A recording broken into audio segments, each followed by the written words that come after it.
अगर ये थोड़ा ज़्यादा टिल्ट हो जाए तो ये स्टार्ट नहीं होगी। तो जब आपको प्रॉब्लम पता है तो आप कस्टमर को परेशान क्यों कर रहे हो? उस BS6 में तो उसमें इंजेक्टर वगैरह की भी प्रॉब्लम्स है बहुत सारी। आज की इस वीडियो में हम ऐसी चीज़ की बात करने वाले हैं जिसको इंट्रोडक्शन की ज़रूरत ही नहीं है। मतलब छोटे से लेके बड़े, बड़े से लेके बूढ़े, बूढ़े से लेकर यहाँ तक परदादे भी इसको यूज़ कर चुके हैं। तो ये बाइक है हमारे ऋषि बाइक की।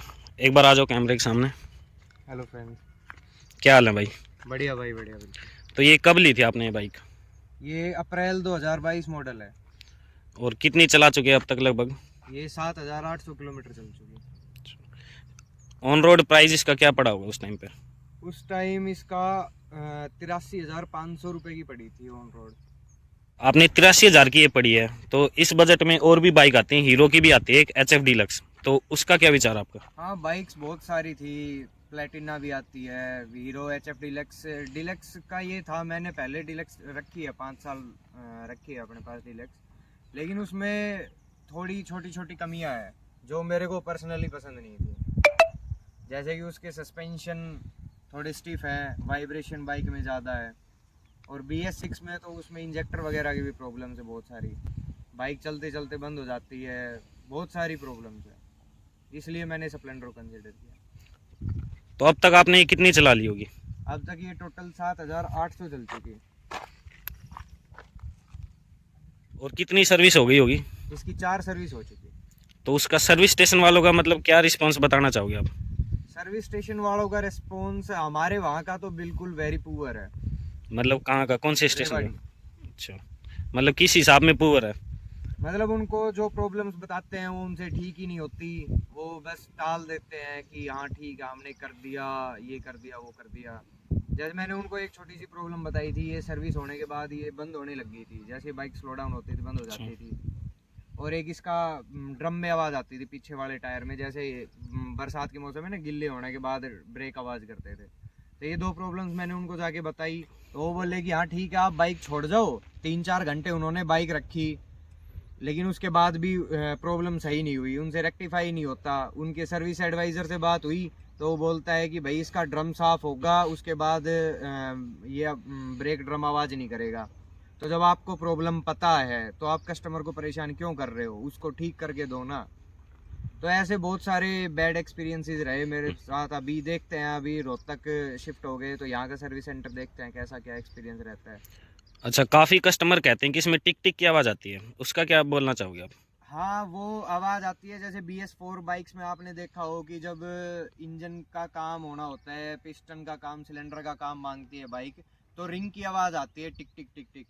तो वो आवाज़ जनरली बाइक्स में आती है 75 टू 80,000 किलोमीटर्स कवर करने के बाद। लेकिन BS6 स्प्लेंडर में ये आवाज़ शुरू से है। मैंने 3-4 बाइक्स और भी देखी हैं, उनमें भी यही आवाज़ है। लोग परेशान है लेकिन कोई सोल्यूशन ही नहीं है हीरो के पास इस चीज़ का। तो मतलब ये जैसे गाड़ियों में टाटा है वैसे बाइक में अब हीरो बनती जा रही है हाँ ऐसी? हाँ, बिल्कुल बनती जा रही है। पहले कस्टमर की सुनवाई होती थी हीरो में, अब पता नहीं उन्हें किस चीज़ का घमंड है, बाइक ज़्यादा बिक रही है क्या।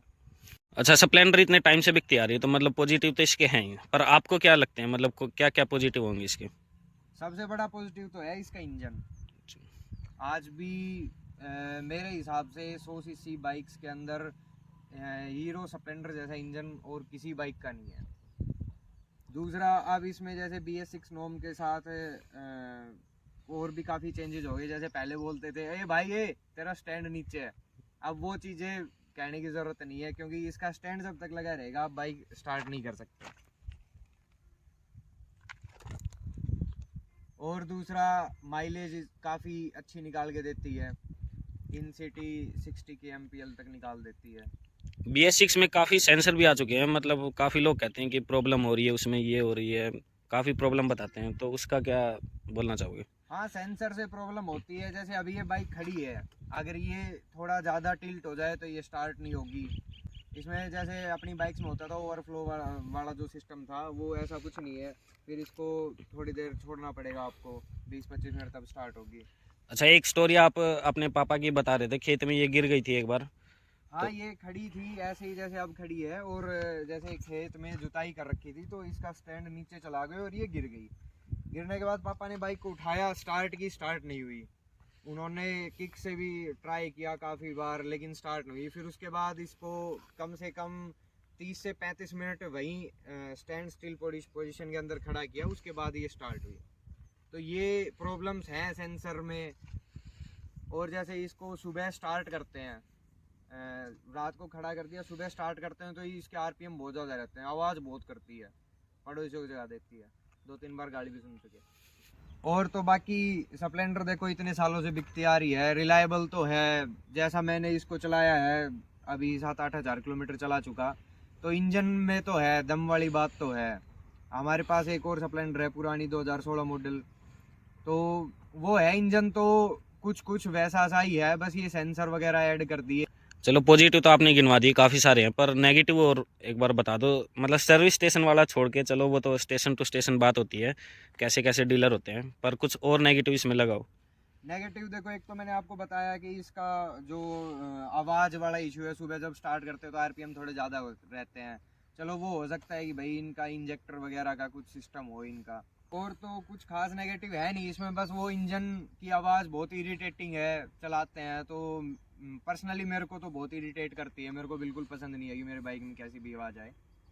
बाकी तो कोई कमी नहीं है, बाइक रिलायबल है, बढ़िया है। ब्रेकिंग इसकी पहले से बहुत इम्प्रूव हो चुकी है, बैलेंसिंग काफ़ी बढ़िया है, तो कोई दिक्कत नहीं है सच। अच्छा, वैसे तो मुझे पता है आप कितना आराम से चलाते हो, पर फिर भी कितनी भगाई होगी ये अब तक, टॉप स्पीड क्या निकाली होगी इससे? ये टॉप स्पीड अभी रोहतक आते टाइम 109 टॉप स्पीड रिकॉर्ड हुई थी इसकी। बाकी देखो रिकमेंड नहीं करता मैं इतनी तेज़ चलाना, वो हमने एज ए टेस्टिंग के पर्पज़ से चलाया था। बाकी इतनी तेज़ चलानी नहीं चाहिए, विद इन स्पीड लिमिट से आप अपनी बाइक को चलाओ तो वो ज़्यादा बेटर है। अभी इससे माइलेज क्या निकाल रहे हो? मतलब जैसे लोग बाग कहते हैं कि पहली सर्विस के बाद बढ़ जाती है माइलेज, 2 सर्विस के बाद बढ़ जाती है, तो मतलब कितना डिफरेंस देखने को मिला है उससे में? देखो माइलेज की बात ये है कि जितना आपकी बाइक चलेगी, जितना इंजन खुलेगा, उतनी माइलेज बढ़िया बनाएगी। स्टार्टिंग में ये 35 से 40 की माइलेज देती थी, लेकिन अभी ये इन सिटी 60 के अराउंड दे रही है आराम से। और अगर हम इसको खींच के चलाते हैं तो 53-54 की आराम से निकाल के देती है। तो आप सेटिस्फाई हो मतलब इतनी माइलेज से? जैसे हाँ, कंपनी क्लेम करती है कि भाई 80 की देती है, 85 की देती है। नहीं देखो कंपनी क्या कहती है, कंपनी तो अपना प्रोडक्ट बेचने के लिए पता नहीं क्या क्या कहती है, लेकिन बाइक की परफॉर्मेंस, बाइक की ड्राइवेबिलिटी और इन सब चीज़ों को अगर देखते हैं तो इतनी माइलेज बिल्कुल मेरे अकॉर्डिंग बिल्कुल सही है और बिल्कुल परफेक्ट है। मेरे को कोई दिक्कत नहीं है इस चीज़। अच्छा, आजकल बाइक में ये फैंसी फीचर भी आने लग गए, ये चार्जिंग का, ये खुलता भी नहीं है, यूज भी नहीं किया है कभी। ये मैंने आज तक कभी इसको यूज़ नहीं किया है, ये ऐसे मतलब क्या खुलेगा। लगता है आपके हिसाब से कितना कुछ यूज़फुल है या नहीं है, किन लोगों के लिए यूज़फुल है ये? ये यूज़फुल जैसे जो भाई अपना ओला उबेर वगैरह में, जो जैसे रैपिडो वगैरह में बाइक चलाते हैं, जिनका पूरा दिन बाइक पे चलना होता है, उनके लिए यूज़फुल है। बाकी हम जैसे तो कहाँ यूज़ करें इसको। अच्छा, इसमें ये साइड स्टैंड का जो फीचर आता है, एक बार वो अप्लाई करके दिखा दो। अब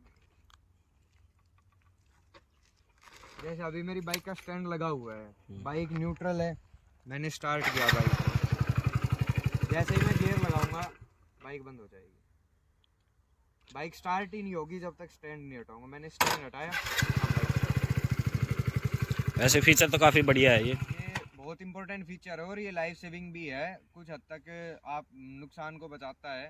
पहले क्या होता था, ध्यान नहीं रहता, जल्दबाजी में स्टैंड नीचे रह जाता था, गिर जाते थे, लग जाती थी, तो ये काफ़ी बढ़िया फीचर। ये भाई कुछ ऐसी इसकी की आती है। और जैसे ये इसका स्पीडोमीटर है, मतलब थोड़ा अपग्रेड तो कर दिया है इन्होंने। ये जैसे स्टैंड का फीचर दे दिया, यहाँ पे न्यूट्रल का मिल जाएगा, यहाँ पे इंजन की लाइट, यहाँ पे नॉर्मल लाइट, और बाकी पहले के मुकाबले तो काफ़ी ठीक है ये। बाकी इसके अलावा यहाँ पर इंडिकेटर के ऑप्शन मिल जाते हैं, ये लाइट अप डाउन के, यहाँ पे हॉर्न, सेल्फ स्टार्ट बटन।